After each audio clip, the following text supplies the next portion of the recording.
I told you all that I was the greatest of all time when I beat Sonny Liston. I told you today I'm still the greatest of all time. Never again defeat me. Never again say that I'm going to be defeated. Never again make me the underdog until I'm about 50 years old. They said heavyweights weren't supposed to move like this. They said speed belonged to smaller men. They said talking this much meant you couldn't fight. But Muhammad Ali didn't just break rules. He rewrote them. He trained like no heavyweight before him, and maybe like no athlete ever again. This isn't just a workout routine. This is the system that turned a man into a movement. But before going deep, this is only our second video. Feel free for giving any suggestion. And if you like our content, please subscribe to my channel. Ali's training philosophy, why he trained differently. Muhammad Ali never believed boxing was about who hit hardest. He believed boxing was about who could last longer, who could think faster, who could stay relaxed while the other man panicked. Ali used to say that fights were won long before the first punch. In the miles run, the rounds skipped, the hours spent alone in the gym. He didn't train to look intimidating. He trained to make opponents feel helpless. Morning road work, building an unbreakable engine. Ali's day started before sunrise. While most people were still asleep, Ali was already outside, moving. He ran 5 to 6 miles every morning, sometimes stretching it longer during intense camps. But this wasn't casual jogging. Ali ran with purpose, steady pace to build aerobic endurance, occasional acceleration to mimic late-round bursts, sometimes running backward or sideways to improve coordination. There were no headphones, no distractions, just breath, footsteps, and discipline. Ali believed that if his legs never gave out, his opponent's heart eventually would. This road work is why Ali could glide in the 14th and 15th rounds, while other heavyweights looked like they were fighting underwater. Rope skipping, teaching a heavyweight to fly. After road work, Ali picked up the jump rope. For 15 to 20 minutes straight, he skipped without stopping. The rope snapped the floor rhythmically, almost musically. This wasn't conditioning alone. It was neuromuscular training. Every jump reinforced. Quick foot contact, lightness on the toes, constant readiness to move. Ali's feet were never planted. They were alive. Heavyweights were taught to stand their ground. Ali was teaching his body how to escape gravity. Shadowboxing, rehearsing the invisible fight. Ali shadowboxed with intensity most fighters reserve for sparring. He didn't throw random punches. He imagined real opponents, their reach, their habits, their mistakes. Sometimes he'd talk while shadowboxing, mocking an invisible rival. This wasn't showmanship, it was mental conditioning.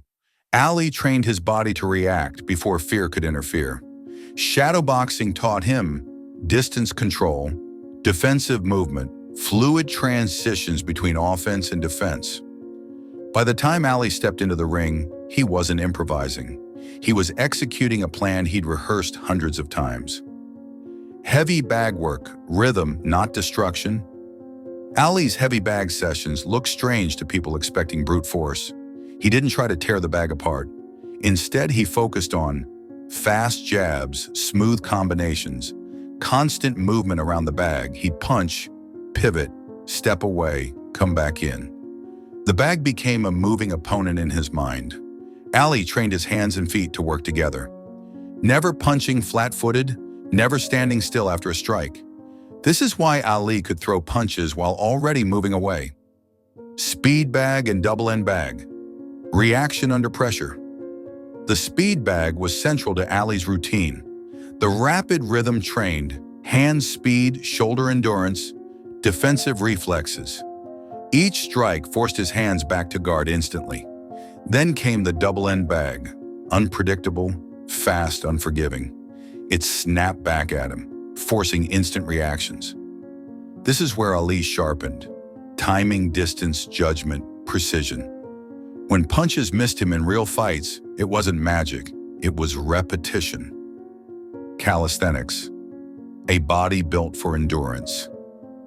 Ali avoided heavy weights for most of his career. He believed excess muscle slowed fighters down. Instead, he relied on bodyweight training. His routine often included hundreds to thousands of sit-ups, push-ups for shoulder and chest endurance, squats for leg stamina, neck bridges to absorb punches. Ali believed the core was the center of everything. A strong core meant better balance, faster rotation, greater resistance to body shots. He trained his body to work as a single unit, not as isolated parts. Sparring controlled warfare. Ali sparred frequently but intelligently. He changed partners often to avoid predictability. Some sessions were light, focused on movement and defense. Others were brutal, designed to simulate fight exhaustion. Ali practiced fighting off the ropes, escaping pressure, staying loose while tired. He didn't chase knockouts in sparring. He chased comfort in chaos. By fight night, nothing felt overwhelming. Mental training, the edge. No one could match.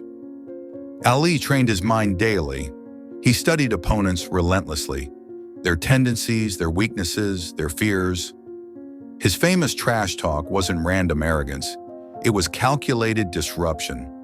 Ali wanted opponents thinking about him, even when they were trying to sleep. He knew doubt drains energy faster than punches ever could. But why Ali's training still stands alone? Because Muhammad Ali didn't train like a traditional heavyweight. He trained like a visionary. Speed over size, movement over muscle, mind over fear. That's why his style still looks modern. That's why his fights still feel alive. Ali didn't just train to win fights. He trained to become unforgettable.